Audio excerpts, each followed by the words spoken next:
Hello everyone and hello Leo. Itong general reading ay para sa April 2026.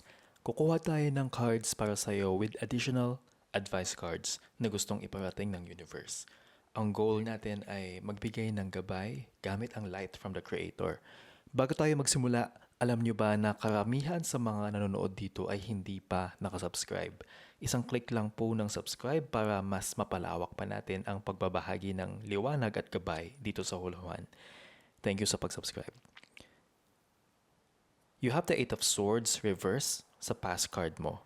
Leo, nitong mga nakaraan, parang nagkaroon ka ng awakening at sa wakas ay nakawala ka na sa mga mental na kulungan mo.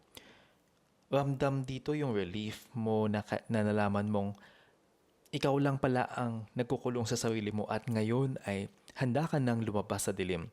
Minsan kasi, Leo, masyado tayong nagpapadala sa mga what if at takot na wala namang basehan sa realidad. Pero pinili mong tanggalin ang piring at harapin ang katotohanan na marami ka palang options na hindi mo nakita noon dahil sa stress. Dahil dito, naging mas matapang ka na gumawa ng mga desisyon para sa ikabubuti mo. Hindi ka na basta-basta naniniwala sa mga limitasyon na sinasabi ng iba o ng isip mo.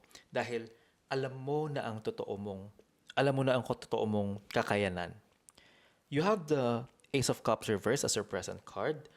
Ngayon naman, parang medyo tuyo ang pakiramdam mo o parang may kulang sa emotional department mo, Leo. Baka pakiramdam mo ay hindi ka masyadong inspired o kaya naman ay nahihirapan kang i-express ang nararamdaman mo sa mga mahal mo sa buhay. Ang hirap mag-provide ng love at support sa iba kapag ikaw mismo ay tuyong-tuyo na.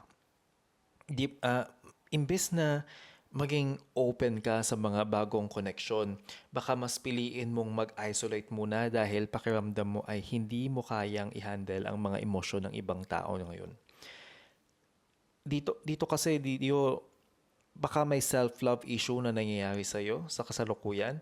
Kailangan mong alagaan muna ang sarili mo at i-fill up mo or punuin mo muna ang sarili mong cup or baso bago ka makapagbigay ulit ng buong puso sa paligid mo. Kumbaga, in other words,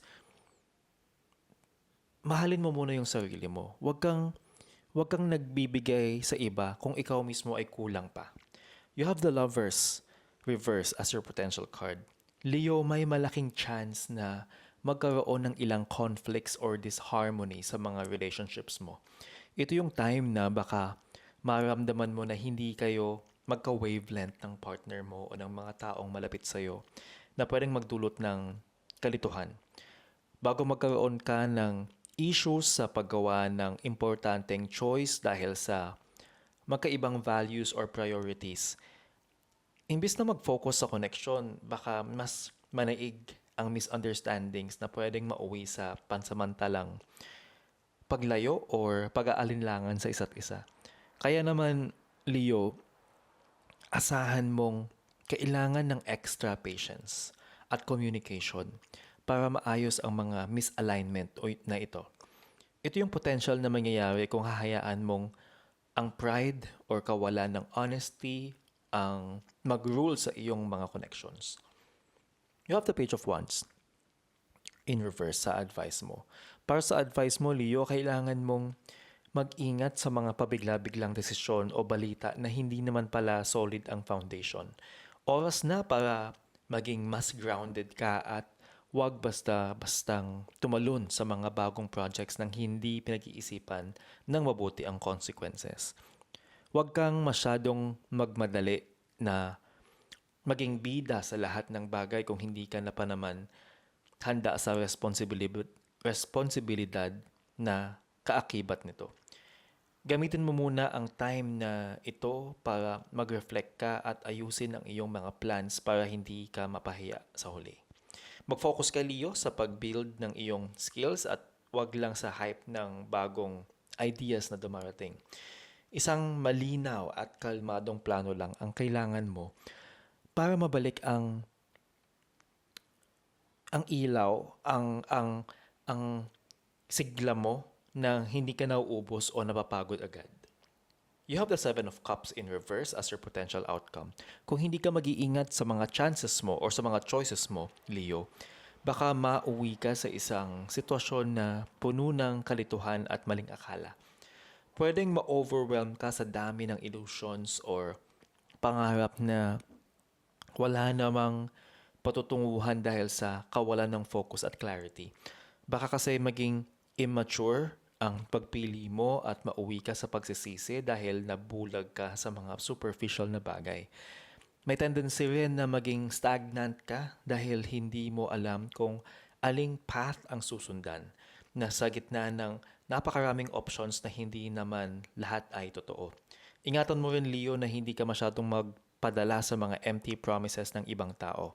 Siguruhin mong grounded ka pa rin sa reality para hindi ka masaktan o mabigo kapag nalaman mong hindi pala totoo ang lahat ng nakikita mo ngayon. Kung nakatulong sa inyo ang reading na to, please subscribe, like, and huwag kalimutan na i-share ito sa mga kilala ninyo na kailangan ng reading. Maliit na bagay lang to support this channel. Your first advice card, Leo, is unlimited ideas. Leo, ang isip mo ay puno ng divine ideas na pwedeng maging source ng blessing sa buhay mo. Huwag kang matakot na mag-take ng action ayon sa nararamdaman mo dahil ang universe ay hadlang isupport ang iyong mga magagandang layunin. Huwag mong hayaang matulog ang iyong mga pangarap, Leo. Ang bawat ideya na pumasok sa isip mo ay may dahilan. Kaya maging matapang ka na subukan itong i-manifest sa sarili mo, sa reality mo dahil nasa iyo ang power para maging matagumpay ito. Your next advice card is gratitude list. Gumawa ka ng listahan ng mga bagay na dapat mong ipagpapasalamat para mas maging centered ang puso mo. Leo, kapag nag-focus ka sa blessings imbes na worries, mas magiging madali para sa'yo na makita ang abundance na nasa paligid mo na ngayon pa lang. Minsan kasi, Leo, masyadong tayong nakatutok sa mga kulang, kaya nawawala ang ating joy, ang ligaya, ang happiness. Ang paglilista ng pasasalamat ay magpapaalala sa iyo na ikaw ay mahalaga at laging pinoprotektahan ng divine o ng Diyos sa bawat hakbang na ginagawa mo. Your next advice card is service. Subukan mong maging useful sa ibang tao nang walang inaasahang kapalit. Leo, sa pag-offer ng sarili mo para sa pag-offer ng sarili para makatulong, mas mapapansin mo na ang iyong sariling mga desires ay unti-unting natutupad nang hindi mo kailangang pilitin or i-manipulate ang sitwasyon. Ang pagbibigay ay isang anyo ng pagmamahal, Leo. Sa pamamagitan ng pagtulong, mas lalong dumarami ang positive energy na bumabalik sa iyo na siyang magiging daan para mas maging maswerte ka sa lahat ng aspeto ng iyong buhay. Leo, your next advice is gratitude.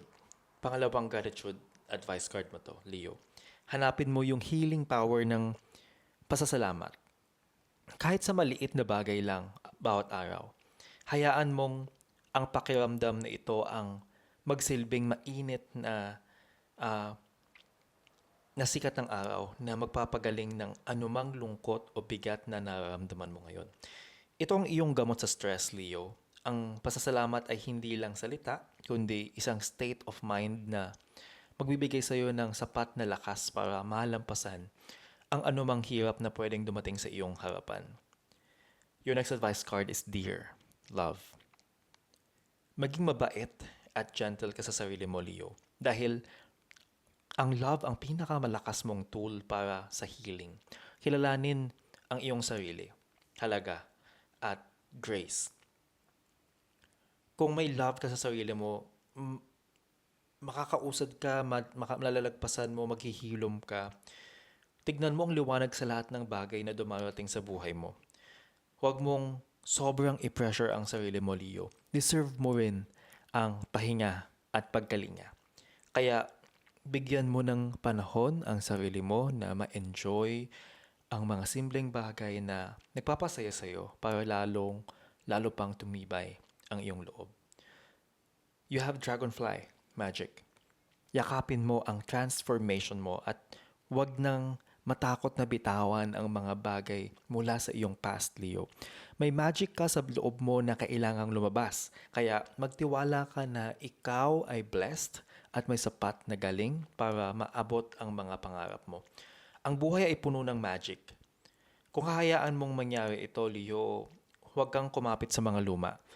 Sumabay ka sa agos ng pagbabago dahil ito ang magdadala sa iyo sa isang level ng buhay na mas maganda at mas masaya kaysa sa inaasahan mo. Yan ang reading ninyo. Please follow or subscribe para may aabangan kang forecast for your sign. Always remember na sa lahat ng gagawin mong desisyon, dapat mabuti ang iyong intensyon. See you sa next reading.